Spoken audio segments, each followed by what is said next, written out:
तो जैसे कि आप लोगों को पता है कि दिल्ली में मैं जब गई थी 29 को कॉन्ग्रेचुलेशंस करने के लिए कि 33% आरक्षण पास हुआ था, तो उसके लिए और अपना खरगे जी को कॉन्ग्रेचुलेशंस करने के लिए गई थी। और जैसे ही गेट पे दरवाज़ा बंद कर दिया गया और मेरे ऊपर हमला कराया गया और मेरे पापा को भी मारा गया, और जिसकी वजह से मेरे पापा मतलब लाइक अभी तक उस सदमे से, इनफैक्ट मैं भी उस सदमे से नहीं निकल पाई हूँ।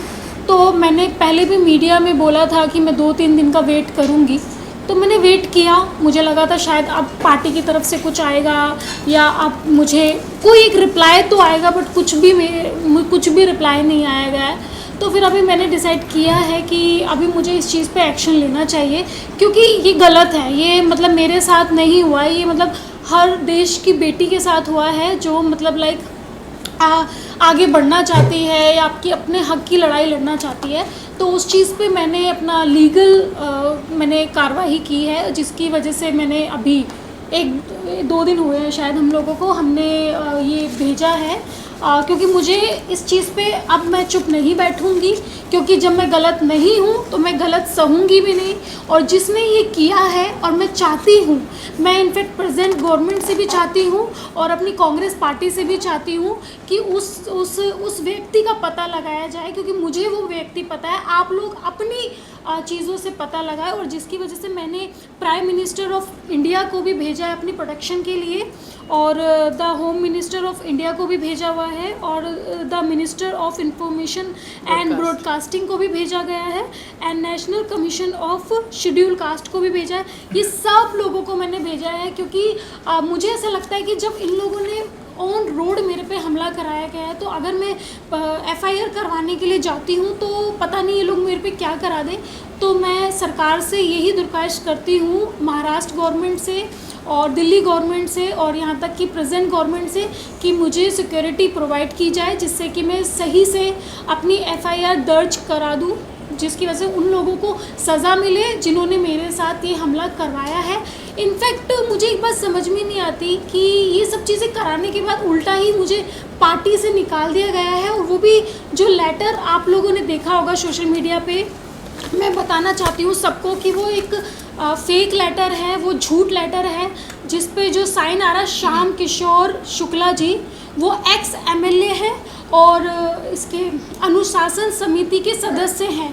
तो पहला रूल तो ये होता है कि कोई एक्स MLA किसी एक्स MLA कैंडिडेट को निष्कासित नहीं कर सकता, उसको हक नहीं होता है।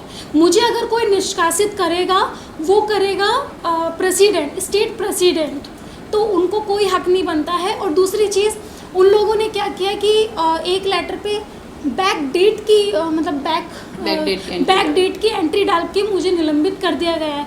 तो ये भी उन लोगों ने पूरे देश में ये झूठा खेल जो लोग खेल रहे हैं, उस चीज़ को भी मैं सामने लेके आऊँगी कि आपको कोई हक नहीं बनता कि आप बैक डेट की, क्योंकि ना मुझे कोई रिसीविंग हुई है, ना मुझे मेल पे आया है, ना मुझे व्हाट्सएप पे आया है, मुझे कुछ भी नहीं आया है। तो आगे का ये वकील है और यही सारा चीज़ें उनसे सवाल करेंगे।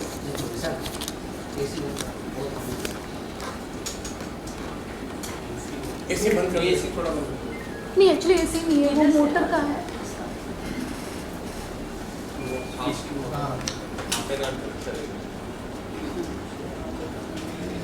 ऐसा नहीं अभी आ रहा है, अभी कम हो गया। रोलिंग है। अर्चना जी, क्या आपको प्रियंका गांधी जी की तरफ से या कांग्रेस के वरिष्ठ नेताओं से आपको क्या कॉल आया, और एक हमको ये पता चला है कि आपको प्रियंका गांधी ने ब्लॉक किया है आपका नंबर, क्या ये बात सच है? देखिए, मैं दीदी का मेरे पास पर्सनल नंबर था, मैं सच कहती हूँ, मैं ये नहीं बोलती कि वहाँ से मुझे ब्लॉक हुआ है। बट हाँ, जो नंबर मुझे मतलब जो मेरे पास था दीदी का नंबर, वो उस नंबर से मैं ब्लॉक हुई हूँ। बट मुझे डैम श्योर है कि ये दीदी ने नहीं किया है, ये संदीप सिंह ने किया है, क्योंकि मुझे ऐसा लगता है कि वो नंबर आप संदीप सिंह चला रहे हैं। और मैंने उनसे दरख्वास्त की थी कि दीदी प्लीज़ आप इस चीज़ पे एक्शन लीजिए, बट वहाँ से मुझे ब्लॉक हो गया। तो इस चीज़ का मुझे हर्ट हुई हूँ, मैं ऑफ कोर्स हर्ट हुई हूँ, बट मुझे ऐसा लगता है कि वो संदीप सिंह ने ही किया है। ओके, अर्चना, सबसे पहले तो ये बताइए कि आपको जब पार्टी से निलंबित किया गया, जी, उसके पहले आपको एक शो कॉज नोटिस जो है दिया गया था, 1 हफ्ते के अंदर आपको जाना था, आप नहीं गए। उसके अलावा आपको निलंबित करने का कारण बताया जा रहा है कि जब आप कैंपेनिंग कर रही थी इलेक्शंस के दौरान, उस दौरान आपने कई सारे व्हीकल्स का पेमेंट क्लियर नहीं किया। तो ये बात सच है? इस बारे में पहले बताया। पहली बात तो मैं ये बताना चाहती हूँ कि 1 हफ़्ता पहले नोटिस आता है, मेरे पास कोई नोटिस नहीं आया, ना मुझे मेल पे आया, ना मुझे व्हाट्सएप पे आया, ना मुझे किसी भी चीज़ पे नहीं, कोई भी नोटिस नहीं आया। और दूसरी चीज़ जो ये आप लेटर देख रहे हो, मैं पहले भी बता चुकी हूँ, ये बैक डेट का ही उन्होंने डाल के निलंबित कर दिया गया था, क्योंकि मेरे को पार्टी से हटाने का सिर्फ जो जिम्मा जिसे कहते हैं वो प्रदेश अध्यक्ष पे है, और उस टाइम पे प्रदेश अध्यक्ष कोई और थे, उनके मतलब उनके तहत ये लेटर पास नहीं हुआ है। दूसरा क्वेश्चन जो था कि मैंने जब इलेक्शन में लड़ा था मैंने पैसे नहीं लिए थे, वो तो मैं अपनी लीगल टीम से बताऊंगी जब मेरी बैंक की पूरी स्टेटमेंट आएगी कि मेरे बैंक के पैसे किन किन लोगों ने खाए हैं। जो राजस्थान से कुछ लोग आए थे मेरे इलेक्शन में ही, उन लोगों को ही मैंने पैसे दे दिए, क्योंकि उन्होंने मुझे ये झूठ बोला था कि आप हमको पैसे दे दीजिए, हम आपका पूरा इलेक्शन मैनेज करते हैं।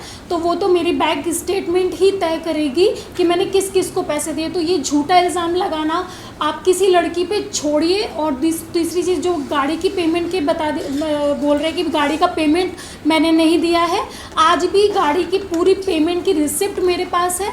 और चुनाव में एक किताब लिखी जो कॉपी होती है जिसमें आपको सारे बिल्स भरने होते हैं, तो उसमें वो बिल भरे हुए हैं, तो मेरे पास सारे सबूत हैं। और उसके लिए मेरे जो वकील हैं वो ही उनको इसका जवाब देंगे।